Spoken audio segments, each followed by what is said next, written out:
PYQ, वो तो रामबाण है एक तरह से।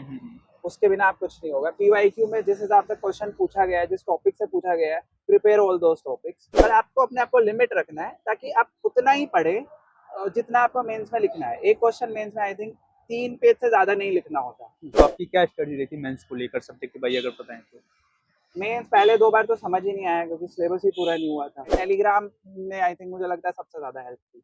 टेलीग्राम पे जो इंडिविजुअल आपको डाउट बता देते हैं, आप मेंटोर पकड़ सेट का देखो ज्यादा तो नहीं बता सकता क्योंकि मेरे 100 प्लस ही आ जाते हैं। हेलो दोस्तों, स्वागत है एक और शानदार वीडियो में। यूपीएससी के इंटरव्यूज चल रहे हैं और हम लगातार यूपीएससी के इंटरव्यू कवर कर रहे हैं। सर अभी इंटरव्यू देखा है, सर का पूरा इंटरव्यू का एक्सपीरियंस जानिए, कैसा इंटरव्यू का एक्सपीरियंस रहा, साथ ही साथ इनकी जर्नी के बारे में बात करेंगे। तो सर पहले आपको बहुत बहुत बधाई इंटरव्यू अपेयर होने के लिए एंड आप स्वागत हमारे तो सर थोड़ा अपने बारे में बता दीजिए, आपका नाम, एजुकेशन बैकग्राउंड।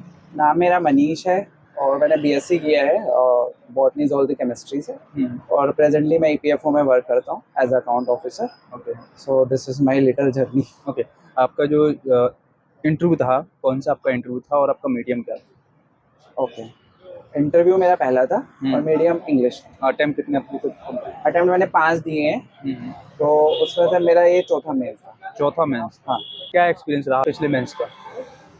2023 का मेरी एक्सपेक्टेशन के अकॉर्डिंग गया था बट ऑप्शनल में समाओ मार्क्स नहीं आए तो मैंने 8 मार्क्स से मिस कर दिया उसको। ओके उससे पहले 2 में तो मेरी तैयारी ही पूरी नहीं थी क्योंकि वर्किंग के साथ थोड़ा मेरा प्रिपरेशन नहीं हो पाया था पूरा। तो आई थिंक ये शायद दूसरा मेन था जो मैंने फुल प्रिपरेशन से दिया था। तो ठीक है।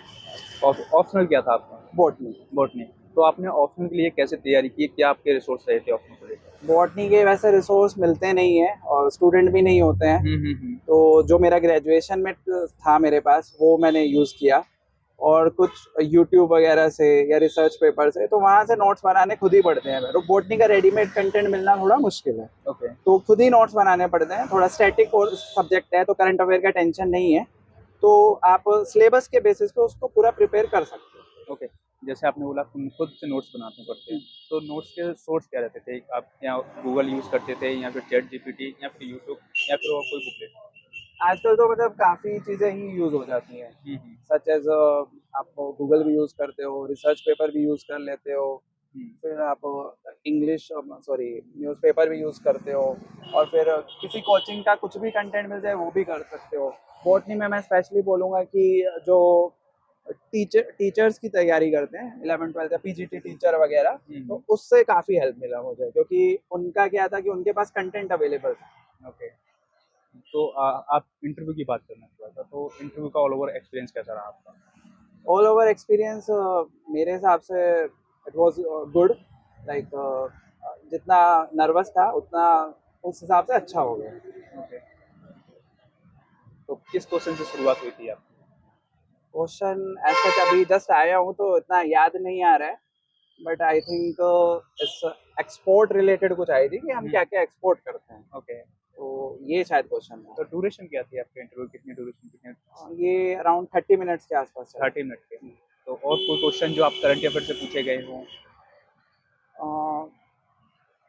सब्जेक्ट जैसे बॉटनी के ऊपर काफ़ी क्वेश्चन गए, रोल बॉटनी का, इस तरह से डिफेंस के ऊपर काफ़ी क्वेश्चन गए, डिफेंस एक्सपोर्ट या उसके और हॉबी क्रिकेट के ऊपर क्वेश्चन गए। ओके, तो और डेप्थ से कोई क्वेश्चन आपसे लिया, और डेप्थ से लिया तो किस टाइप के क्वेश्चन आपसे पूछे गए? डेफ में यही मेरा बॉटनी था उसमें और हॉबी था क्रिकेट, इवन कुकिंग भी हॉबी था, तो उन दोनों से क्वेश्चन पूछे गए। ओके, कोई सिचुएशन बेस्ड क्वेश्चन आपको दिया गया हो? हाँ, सिचुएशन बेस्ड क्वेश्चन पूछा गया था। वो बॉर्डरिंग एरिया से रिलेटेड है कि उसको आप कैसे मैनेज करोगे। ओके, तो इस टाइप का एक क्वेश्चन था कि आपके पास अगर अपॉर्चुनिटी दी जाती है तो बॉर्डरिंग एरिया में अगर ऐसा जो सिचुएशन चल रहा है, हमारे बॉर्डरिंग एरिया फ्रेजाइल है, तो उसको कैसे मैनेज करोगे, ये पूछा। ओके, तो सर आपका हर बार प्रीलिम्स आपका निकल रहा है, हम्म, तो क्या प्रीलिम्स की क्या स्ट्रेटजी थी आपकी, क्योंकि आपका प्रीलिम्स रुक नहीं रहा है, मेंस में आपको कहीं ना कहीं थोड़ा प्रॉब्लम हो रही होगी, इस बार पूरी कवर होगी, तो प्रीलिम्स की थोड़ी अपनी स्ट्रेटजी बताइए, प्रीलिम्स की किस तरीके है? उसके लिए मैं बोलूँगा कि पीवाईक्यू, वो तो रामबाण है एक तरह से। उसके बिना आप कुछ नहीं होगा। पीवाईक्यू में जिस हिसाब से क्वेश्चन पूछा गया है, जिस टॉपिक से पूछा गया है, प्रिपेयर ऑल दोस टॉपिक्स। जितना पूछा गया है उससे एक स्टेप आगे, ओके, क्योंकि काफ़ी क्वेश्चन हैं। आई थिंक मेरे हिसाब से 7-8 क्वेश्चन आपको मिल जाते हैं वो PYQ की वजह से आप ठीक कर देते हो, बट लोग PYQ नहीं कर पाते तो वो 7-8 क्वेश्चन रह जाते हैं। वही 4-5 क्वेश्चन की कहानी होती है, किसी का 10 मार्क्स से रहता है, किसी का 5 मार्क्स से रहता है। तो ये है। बाकी क्या है, आपका एक सब्जेक्ट बहुत स्ट्रॉन्ग होना चाहिए। मैं समझता हूँ मेरा हिस्ट्री और साइंस काफ़ी स्ट्रॉन्ग है, तो उसकी वजह से वहाँ पे अगर आप नहीं भी पढ़ पाए या आप बाकी पोर्शन को टाइम दे सकते हो, तो 1-2 सब्जेक्ट आपका काफ़ी स्ट्रॉन्ग होना चाहिए रिलेटिवली अदर।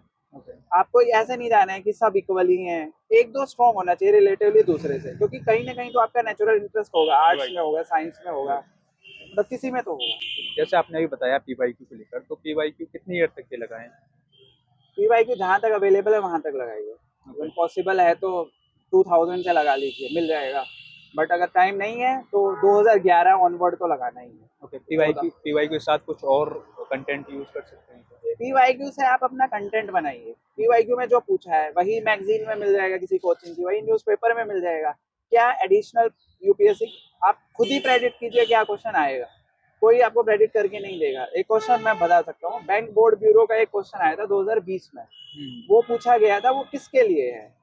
पब्लिक सेक्टर जो बैंक है उनके उनके सीईओ के अपॉइंटमेंट के लिए। उसी को एक्सटेंड करके आई थिंक 2022 में बैंक बोर्ड ब्यूरो का एक और क्वेश्चन पूछ लिया। तो अगर आप उसको आपको उसका थोड़ा सा और पता होता तो आप वो क्वेश्चन कर सकते थे। ऐसे ही काफी एनवायरनमेंट में क्वेश्चन होते हैं। कभी कोई किसी ऑप्शन में कोई टाइगर का नाम दिया हो या किसी एनिमल का नाम दिया हो, वो रिपीट हो जाता है। तो ऐसे 8-10 क्वेश्चन को आपको ट्रैक करना है, क्योंकि बाकी सब तो करोगे आप 30-35 क्वेश्चन जो करने हैं, बट वो जो 10 क्वेश्चन का एज मिलेगा ना, वो यहाँ से मिलेगा। यहाँ से बेनिफिट हो जाएगा आपका।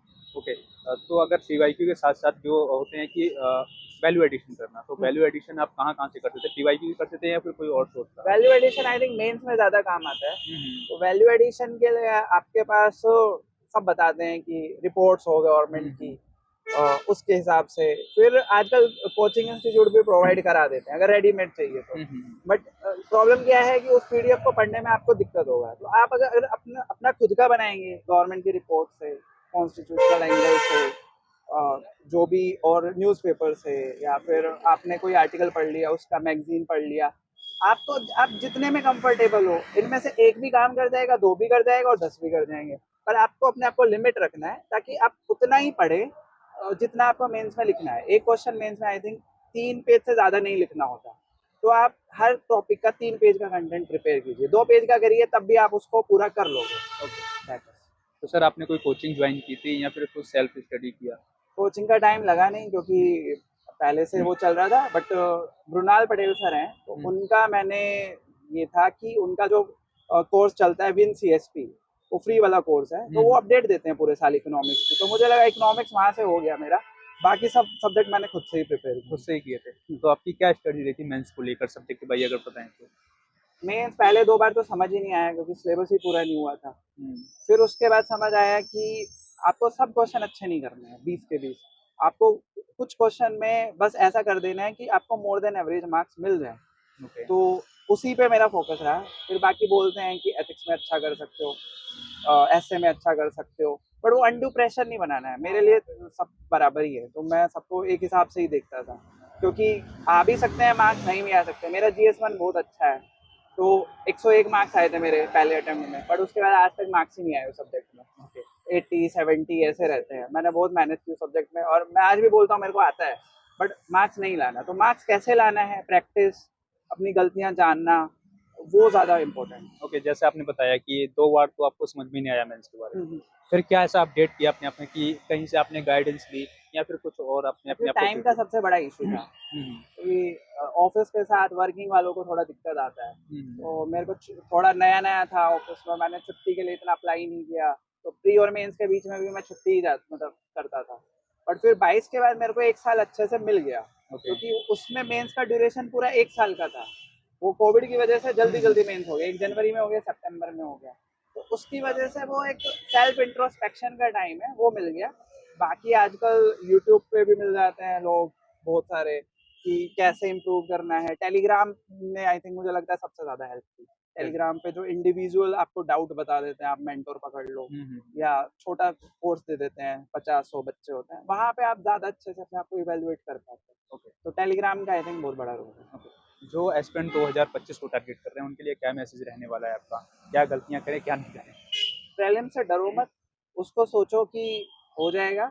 उसके लिए आपको 3 या 4 महीने का पीवाईक्यू के बेस के ऊपर आपको स्टडी करना है। और पीवाईक्यू से कैसे करना है आजकल वो भी अवेलेबल है, खुद से भी एनालाइज कर सकते हो। 3-4 महीने इसी पे स्टिक रहोगे तो हो जाएगा। मैं बोलूँगा मैंने प्रीलिम्स में 15 दिन भी नहीं पढ़ा, बाकी के 3 प्रीलिम्स में पहला छोड़ के, क्योंकि मेरा डर निकल गया था। तो डर निकालना ज़्यादा ज़रूरी है कि प्रीलिम्स नहीं होगा, नहीं होगा। प्रीलिम्स होगा, पीवाईक्यू से थोड़ा-सा अलाइनमेंट कीजिए, कहीं नहीं जा रहा है वो। सी सेट का जो लेवल इसमें पिछले 2 साल से हाई हो रहा है और सी सेट का देखो ज़्यादा तो नहीं बता सकता क्योंकि मेरे 100 प्लस ही आ जाते हैं सी सेट हमेशा से। तो मेरा एक नेचुरल बैकग्राउंड है, पहले मैंने एसएससी का भी थोड़ा तैयारी किया था, ओके। एग्ज़ाम नहीं दे पाया उतने। बट मुझे लगता है कि सी सेट के लिए आप सीजीएल के जैसा कोई बुक ले सकते हो, क्योंकि उसमें सब कुछ कवर है। तो वो कर सकते हो। और second is PYQ. PYQ CSAT में भी काम करता है। आपके 2023 वाला सी सेट छोड़ दो, बाकी सब अगर आपने पीवाईक्यू अच्छे से किया है, you can clear it very easily. 23 में तो मेरी भी हालत खराब हो गई थी, मेरे कुछ 70 मार्क्स आए थे पहली बार सीसेट में। तो वैसा पेपर आता है तो आप कुछ नहीं कर सकते, थोड़ा नेक्स्ट लेवल का स्टडी चाहिए। Okay sir, thank you okay, so much and all the best. I hope कि आपका फाइनलिस्ट में नाम हो इस बार। चलो थैंक यू।